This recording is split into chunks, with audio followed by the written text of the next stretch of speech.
Good evening, everybody. Happy new month. You are welcome to the month of June, and I wish you an amazing month ahead. Like I posted earlier, I think 2 days ago or 3 days or so, that we'll be starting a series today about building wealth through financial discipline and management. So I welcome you to this particular series. Like I said earlier, it's going to be a series for a period of 30 days where we're going to be able to look at finances. We're going to see how we can be able to improve our finances in this contemporary age that we are in. So today we'll be starting with a topic that says awakening. Now, on this particular awakening, what does it mean to awake? That means there is something sleeping that you need to rise up. Maybe there is that dream that you inspire to have, that you inspire to achieve, that you have let go for it for a particular period of time, that you need to reactivate it. You need to bring it back to life. So that is what we'll be concentrating on today. And today, we'll be looking at our emotional spark. And what is our emotional spark today?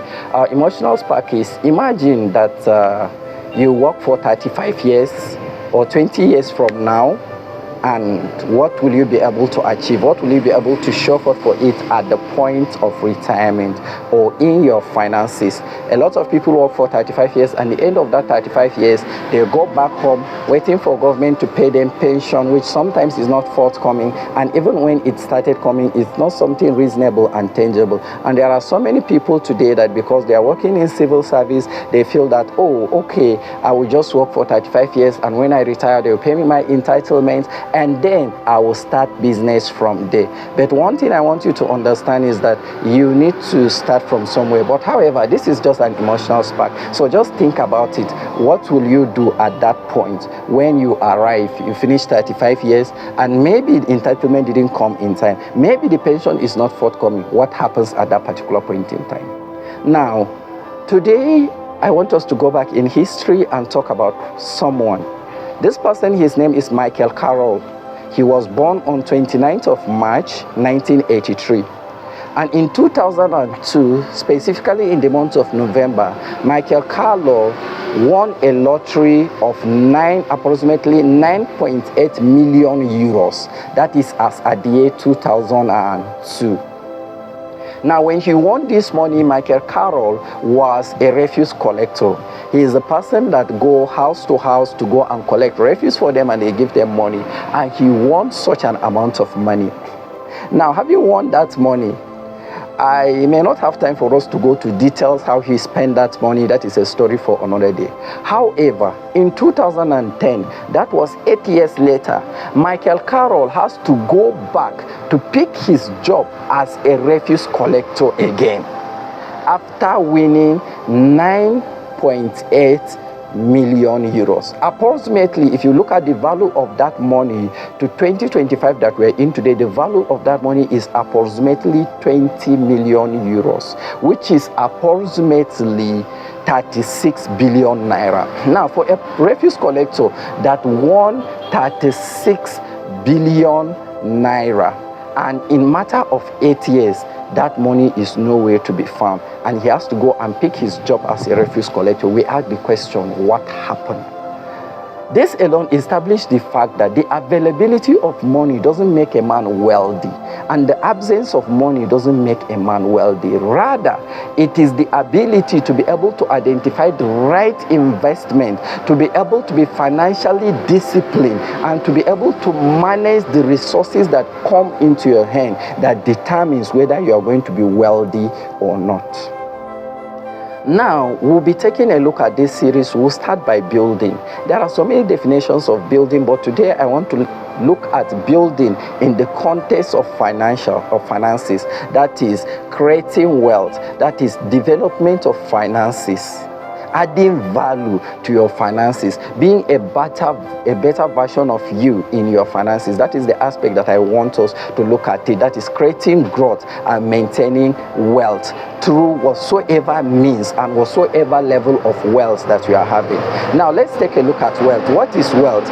Wealth is allocation of funds, resources, both tangible and intangible resources, both tangible and intangible resources. resources. That is wealth. Now, wealth can be tangible, it can be intangible, it can be assets, it can be lands and other things. So it can also be ideas that you can be able to turn them into money. This is wealth. Now, there are about 6 stages of wealth. There is the survival stage.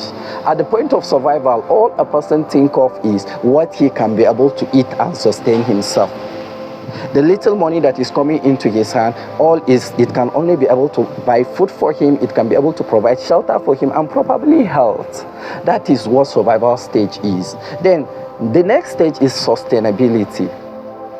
At that stage, you can call it sustainability or stability. At that particular stage, the person can be able to afford the basic things of life. He can be able to afford medical. He can be able to live comfortably, but he don't have savings. He don't have anything. All he has is the money he can be able to take maybe to fuel his car and go around, take food, eat, and all of that. At the end of the day, nothing. That is the stability stage. Then the next stage we have is what we call security. At this particular stage, what the person has is he can be able to take care of his basic need, and he have funds that can be able to take care of emergency needs such as medical, relocation, or so even emergency needs that come to his hand. He can be able to take care of it with that particular time. So at that particular time, he is at the stage of security where he can be able to afford the basic things of life, afford what he wants, and he have enough funds that he can be able to use in case of emergency. That is stability. Then the next stage of wealth that we have is growth.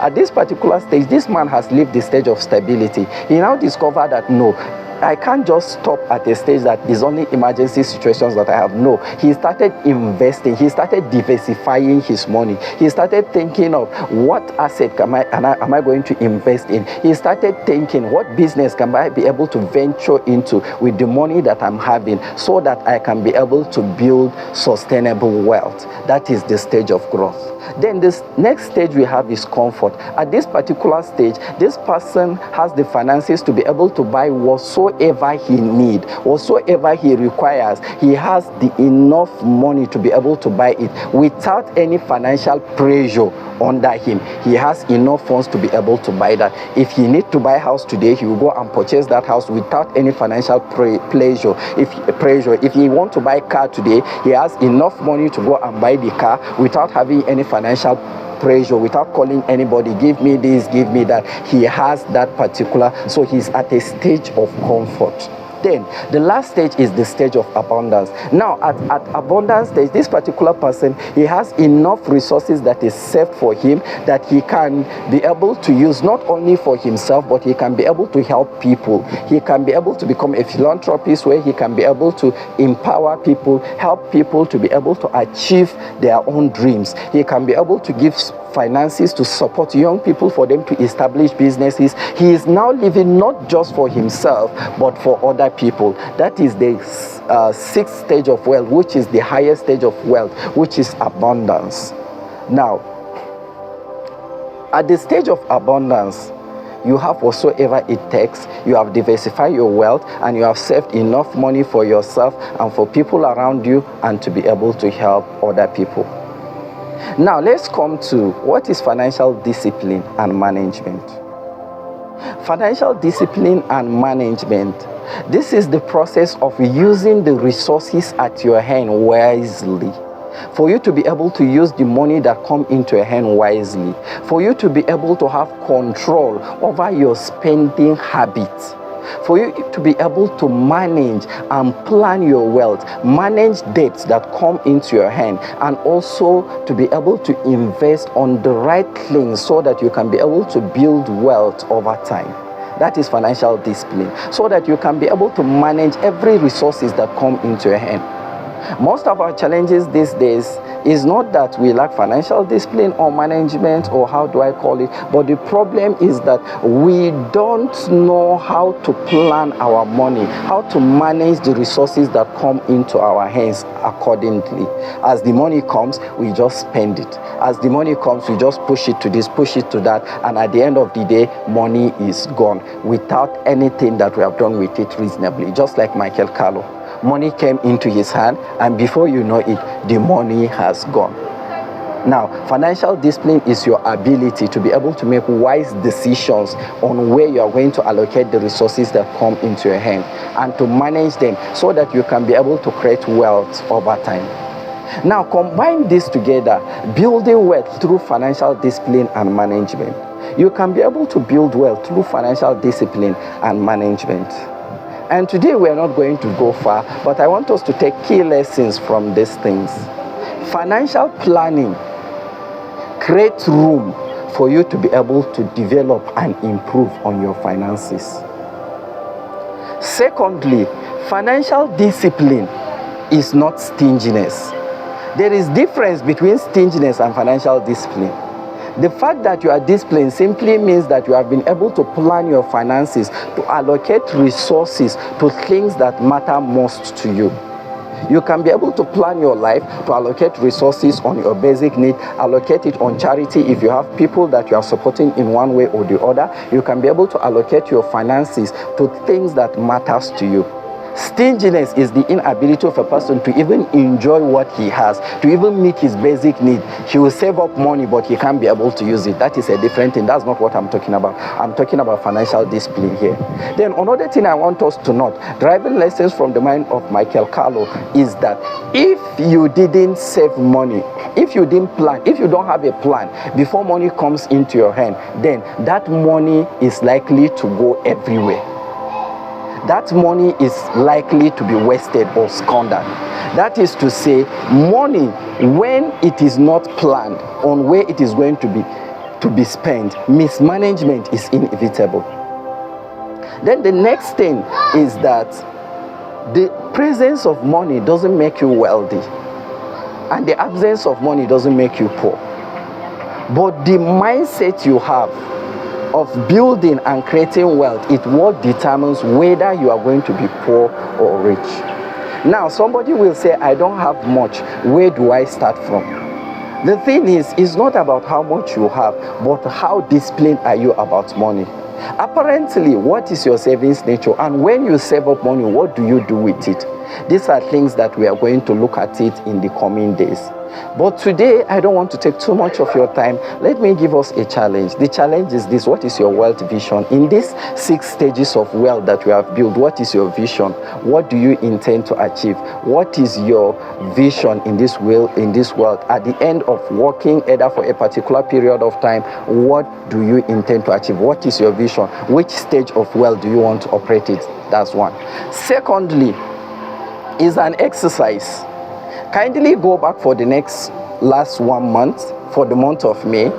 Calculate all the money that came into your hand, and also calculate all the expenditure where you spend the money. Most times I discover that we only calculate our income, but we don't calculate our expenditure.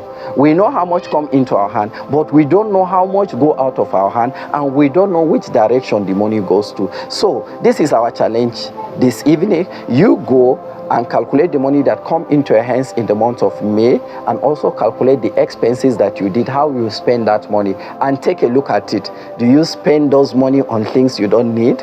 Do you spend, are there ways that you wouldn't have spent that money and you spend them carelessly? Just take a look at it, and we continue from here tomorrow. And our sneak for tomorrow we will be talking about something that is a great killer.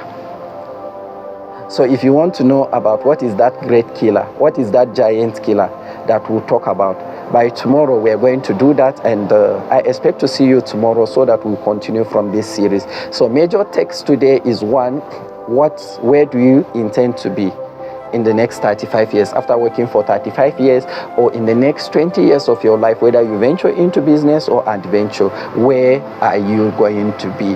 Then our challenge is go and calculate your income for the month of May, and also your expenditure on the month of May, and identify, did you use the money that come into your hand wisely? Did you manage the money that come into your hand wisely? Thank you so much for your time. We continue tomorrow. And if you have any questions, if you have any suggestion, contribution, feel free. I'll drop my email in the comment section, and you send your questions and you send your observations to it, and I believe we're going to address it by tomorrow. Thank you so much for your time, and enjoy the rest of your evening.